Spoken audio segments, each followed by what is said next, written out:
उत्तराखंड एक छोटा राज्य, लेकिन पिछले कुछ वर्षों में लगातार बड़े फैसलों की वजह से राष्ट्रीय चर्चा में रहा है।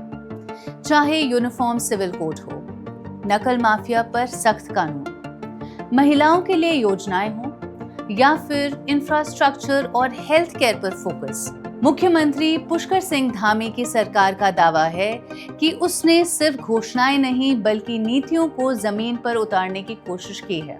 लेकिन क्या वाकई पिछले 5 साल उत्तराखंड के शासन प्रशासन की सोच में बदलाव का दौर रहे हैं? और किन फैसलों ने इस सरकार की पहचान बनाई? आइए समझते हैं आसान भाषा में।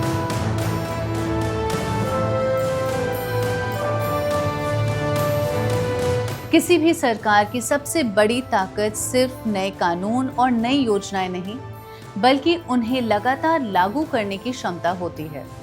उत्तराखंड में पिछले 5 वर्षों में यही बात सबसे ज्यादा देखने को मिली। राजनीतिक अस्थिरता के दौर के बाद राज्य को लगातार स्थिर नेतृत्व मिला। राजनीतिक प्रेक्षकों का मानना है कि इसी स्थिरता ने सरकारी स्तर पर कई ऐसे फैसलों का रास्ता साफ किया जो वर्षों से लंबित थे। सबसे ज्यादा चर्चा जिस फैसले की हुई वह था यूनिफॉर्म सिविल कोड यानी यूसीसी। 27 जनवरी 2025 को उत्तराखंड देश का पहला राज्य बना जहां विवाह, तलाक, उत्तराधिकार और लिव इन रिलेशनशिप्स जैसे नागरिक मामलों के लिए एक समान कानून लागू किया गया। सरकार का तर्क है कि इससे नागरिक कानून में समानता आएगी, महिलाओं के अधिकार मजबूत होंगे और बाल विवाह और बहु विवाह जैसे सामाजिक चुनौतियों से निपटने में मदद मिलेगी।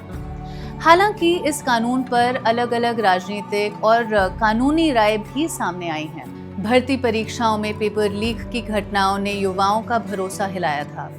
इसी के बाद राज्य सरकार लेकर आई देश के सबसे सख्त एंटी कॉपिंग कानून। हमारी सरकार ने सख्त नकल का कानून लागू करके नकल माफियाओं पर शिकंजा कसने के साथ ही पूरी पारदर्शिता के साथ पिछले 3 सालों में 19,000 से भी अधिक युवाओं को नौकरी प्रदान की है। संगठित नकल माफिया को अपराध सिद्ध होने पर आजीवन कारावास तक की सजा, भारी जुर्माना और दोषी उम्मीदवारों पर कई वर्षों तक प्रतियोगी परीक्षाओं में प्रतिबंध जैसी व्यवस्थाएं की गई।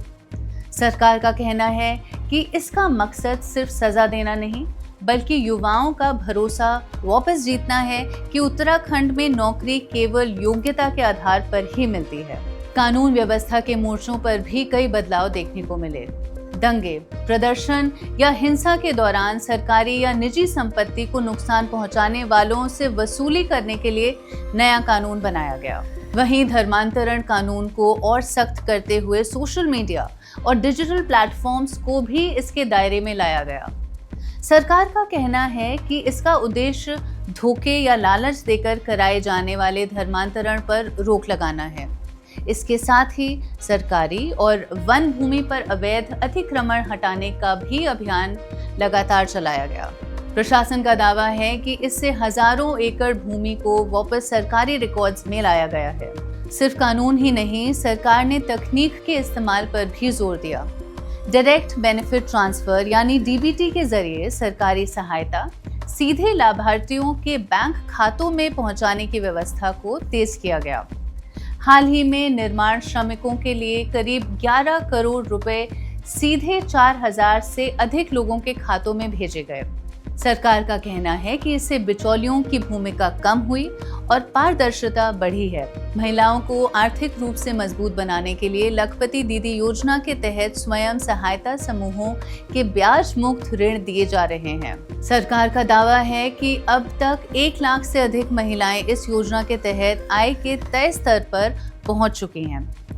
अगर इंफ्रास्ट्रक्चर की बात करें तो दिल्ली देहरादून एक्सप्रेसवे अब ऑपरेशनल हो चुका है। इसके पूरा होने के बाद दिल्ली से देहरादून की यात्रा करीब 2.5 घंटे में पूरी हो रही है। रेल कनेक्टिविटी भी मजबूत हुई है और राज्य को 2 वंदे भारत ट्रेनें मिली हैं।